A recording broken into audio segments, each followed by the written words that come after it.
Bette Midler almost didn't sing the song that made Johnny Carson cry when her musical director, Mark Shaman, suggested one for my baby. Bette refused. "I can't sing that song," she said.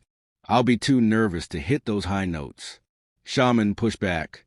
It was a perfect song. A torch song about endings, about saying goodbye to something you love, about that last drink before you walk out the door forever. After days of convincing, Bea agreed.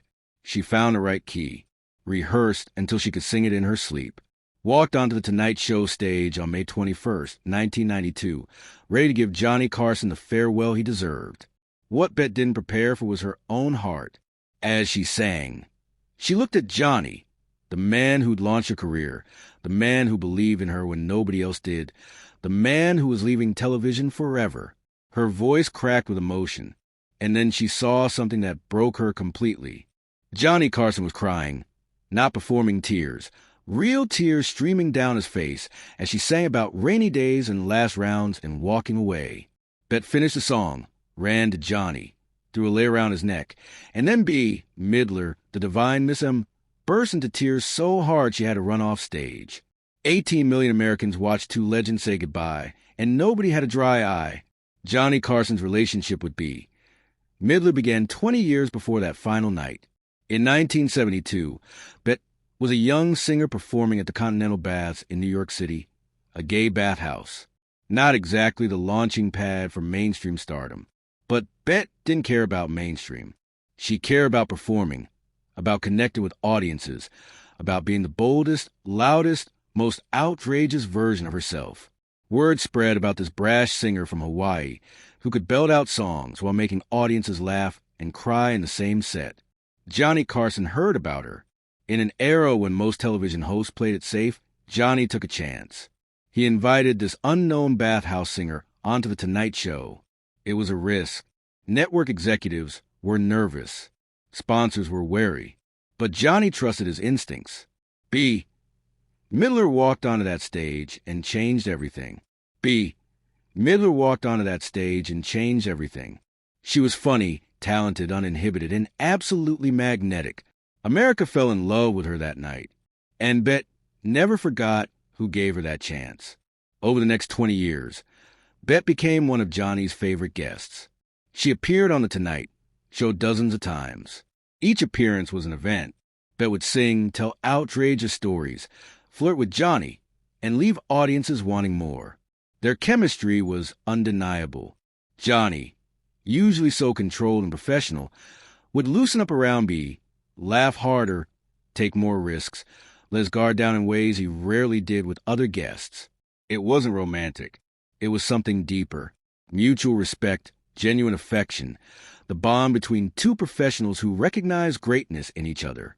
When Johnny announced his retirement in 1991, the question immediately arose, who would be his final guests? The answer, for anyone who knew Johnny, was obvious. Robin Williams for the laughter, Bette Midler for the heart. The logistics of Johnny's farewell were complicated. His actual final show, May 22nd, 1992, would have no guests, just Johnny alone. Looking back on 30 years, a retrospective with clips and memories. But the night before May 21st would be the emotional goodbye, the last night with guests, the last performances, the last chance for America to see Johnny the way they'd always known him. Surrounded by the people who made the Tonight Show special, the producers approached Bette months in advance. Would she be willing to close out Johnny's final guest show? Bette's business manager pushed back initially. The pressure was enormous. The expectations impossibly high. But writer Bruce Villain intervened. "Are you nuts?" He said it's history-making. Bette agreed. She would be there. She would sing Johnny into retirement. Now she just had to figure out what to sing. The first song was easy. Miss Otis Regrets, a Cole Porter classic. Elegant, witty, the kind of sophisticated entertainment Johnny loved. But the second song, the closing number, the song that would be the last thing America heard before Johnny's final bow with guests, that required something special. That his musical director Mark Shaman had the answer. He was in the shower when it hit him. One for My Baby. A torch song written by Harold Arlen and Johnny Mercer. A song about sitting at a bar at closing time. talking to the bartender about a love that's ending.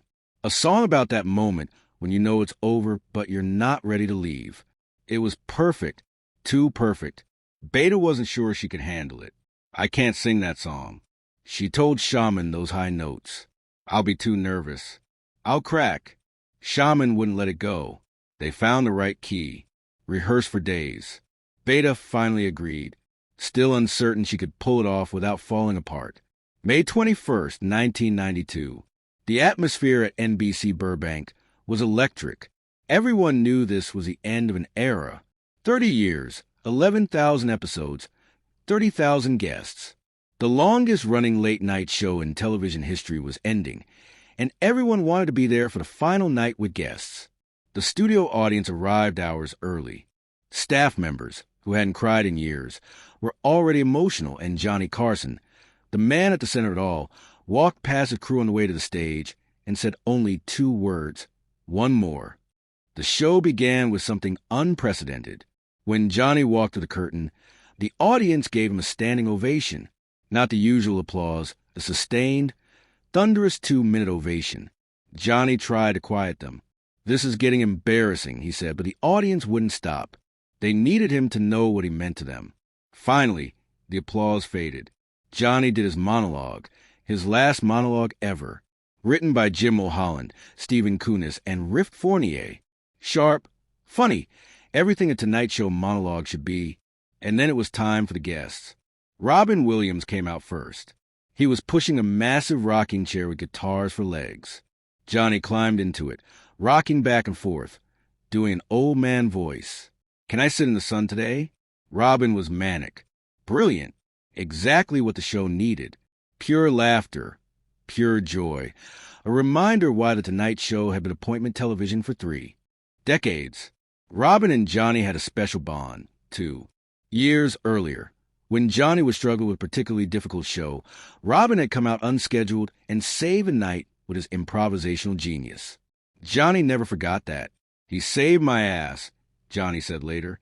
Now Robin was saving him one more time, giving America permission to laugh before the tears came. After Robin finished, there was a break. The audience caught their breath, and then Bette Midler took the stage. That started with Miss Otis Regrets. Beautiful, controlled, professional, the kind of performance that reminded everyone why she was a legend. When she finished, she sat down with Johnny for an interview. They talked about old times, about their 20-year friendship, about what Johnny meant to her career and her life. Johnny mentioned that Here's That Rainy Day was one of his favorite songs. Without missing a beat, Bette started singing it right there. No accompaniment, just her voice. Johnny joined in an impromptu duet between 2 old friends. The lyrics hit differently that night. "Where's that worn-out wish that I threw away after it brought my love so near?" Johnny's voice cracked slightly. This wasn't performance anymore. This was 2 people saying goodbye. After the duet, Bette returned to center stage for her final song, the one she'd almost refused to sing, One for My Baby. The lights dimmed. A single spotlight found Bette. The band began playing slow and melancholic, and Bette started singing. It's 2:45. There's no one in the place except you and me. The song is about a man talking to a bartender about a love affair that's ending. But that night, it wasn't about romance. It was about 30 years, about a career, about a man who tucked America into bed every night and was now saying goodnight forever. Bette sang with everything she had. Her voice, always powerful, carried new weight. You could hear the emotion building with every verse. Somewhere in the second verse, a cameraman noticed something. Johnny Carson wasn't watching like a host. He was watching like a man whose world was ending. Tears were forming in his eyes, not the performative tears of television. Real tears, the kind that come from somewhere deep. The cameraman made a split-second decision. He switched to an angle that had never been used in 30 years of The Tonight Show. A wide shot from across the studio that captured both Bette on stage and Johnny at his desk. And America saw something they'd never seen before. Johnny Carson crying. The king of late night. The man who never let them see him vulnerable. Sitting at his desk with tears streaming down his face. He didn't wipe them away. Didn't look at the camera. Just let himself feel it. Let America see him feel it. For the first and only time, Bette finished the song. The final notes hung in the air, and then she did something unplanned. Someone handed her a large red lily, a reference to her Hawaiian birthplace. Bette grabbed it, ran across the stage to Johnny, threw the lei around his neck, and hugged him. And then Bette Midler, the divine Miss M, the woman who built a career on boldness and bravado, burst into tears. Real, uncontrollable tears. She was so overcome that she couldn't stay on stage. She ran off, barely able to stand, sobbing so hard she could barely breathe. The audience was crying. The crew was crying. Johnny was crying. 18 million people watching at home were crying. It was the most emotionally raw moment in late-night television history. After the taping ended, something unprecedented happened. Johnny invited Robin and Bette to his basement office at NBC. This was unheard of. Johnny was famously private. He didn't socialize after shows, didn't let people into his personal space.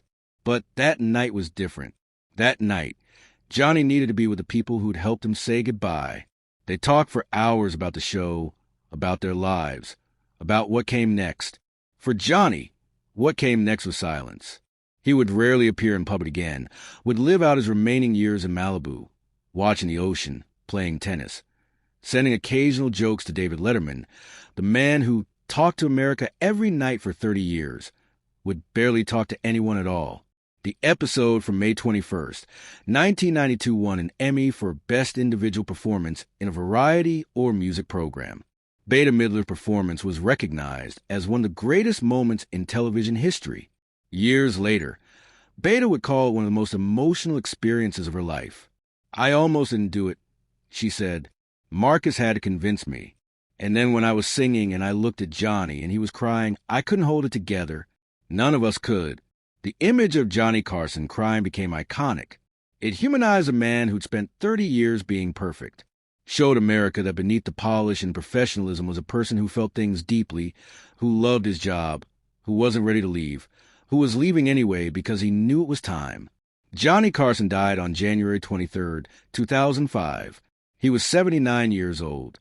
In the years between his retirement and his death, he gave almost no interviews, made almost no public appearances.